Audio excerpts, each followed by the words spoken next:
today we're going to unlock the secret to being able to play all kinds of amazing licks and scales on your guitar. We're going to start off by just taking that basic pentatonic scale there, which you can see in that figure there. Then we're also going to take the major pentatonic scale.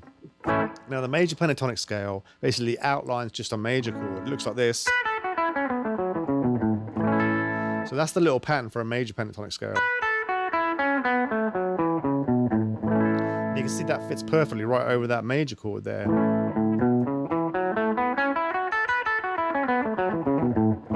So that's a great pattern to learn. Now, what about if you actually superimpose those two patterns on top of each other? What you end up with is this little pattern here, which is both of those. You know, if you can imagine taking this first one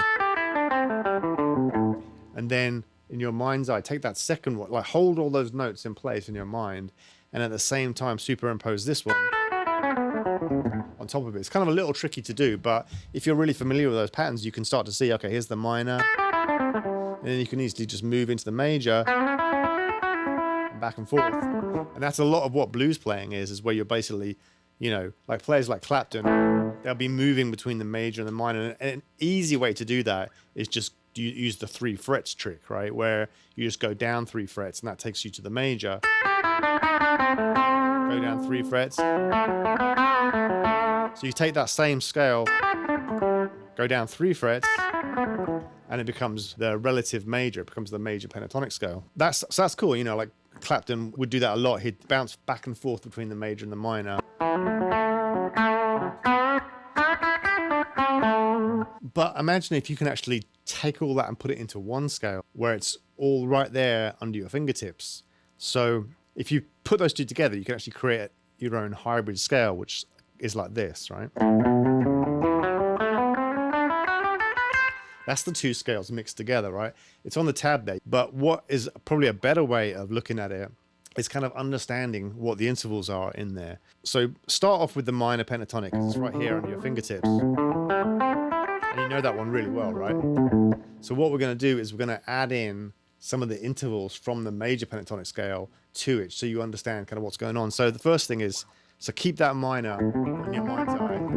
Then we're going to add in this note here, which is the major second. The sound of a major second is always very pretty. It's like, it's this note that you can add to almost any chord. And of course, anything you do on the 6th string, you can also do on the 1st string, right? So that second there is the same as this second here. And it always sounds good to add seconds. You know, it gives you this sound. Right? Or another way you could do it is like Hendrix, you know, but seconds are beautiful. So you can add that into the scale. Okay, the next one, so you got adding in the second right there to your minor pentatonic. The next one is this note here, which is the major third. So then once you add that in, you get this. So adding in the major third, we've talked about that already. And then the next one is the major 6th, which is here. Major 6th is another really pretty note. So now you get this, which is kind of a cool scale, right? So you've got your basic pentatonic, you're adding in a second, a third, major third, and a major 6th. So there's your scale. It's kind of like symmetrical in the sense that you start on your root there, and you just walk up like this, and then you do this pattern, finger 1, 2, 4 twice. Okay, so there's your pattern so far. Okay, next bit is we're going to go on to the 3rd string, right? So normally it'd just be these 2 fingers here, right? All you're going to do essentially is just move down a half step, so you sidestep.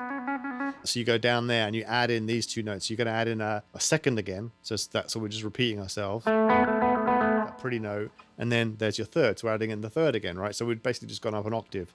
So you've gone from, there's your octave, and then you're adding, and then you're basically doing the same thing. So you could essentially play it like this, like that, it'd be the same pattern, but we're trying to stay all in one little position here. So you're going to play like this, like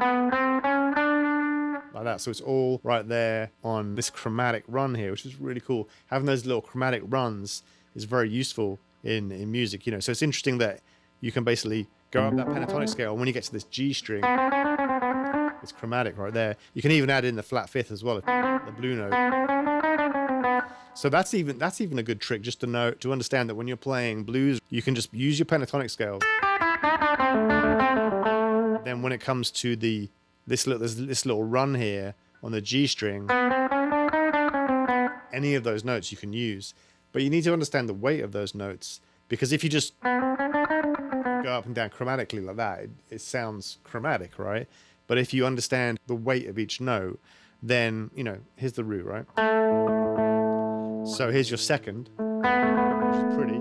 Here's your minor third, which is heavy. Major third, which is the essence of the chord, you know, it's the beautiful sound of a major chord. There's your fourth. The fourth is a pretty stable note, but it has a sense of wanting to move. It has that kind of suspended sound to it.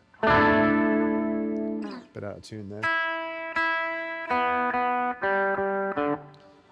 And then you've got the flat five there, which is very distant but essential part of blues.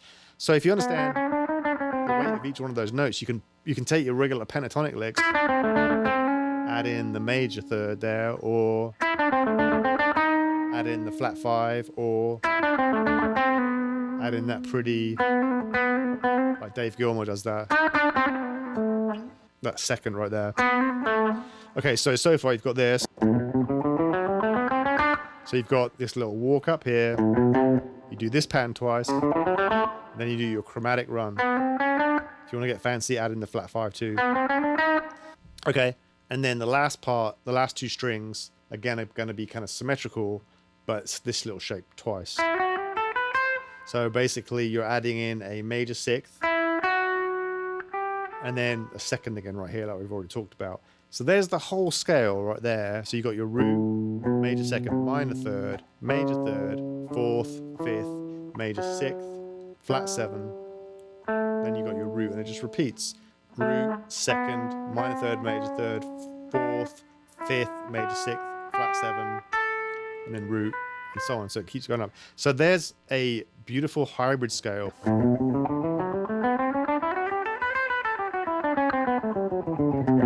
As you're learning that scale, though, don't think of it as just this kind of chromatic sounding kind of scale, but think of it as this way of being able to seamlessly blend the minor licks and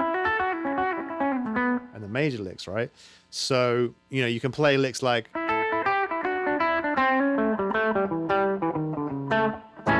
you know, and that lick right there, there's lots of ways of interpreting that. I mean, you could say it's the kind of the Mixolydian bebop scale, or you could say I'm playing a minor pentatonic and then outlining an A7 arpeggio, or you could use this little idea that we've just talked about of basically superimposing major and minor pentatonic scales. And this is a great way just to think about it, because you can see right under your fingertips, you've got that little shape there, chromatic run here, and then you've got this little pattern twice, and then you go back to the first pattern again. So, you know, you can have a lot of fun with that.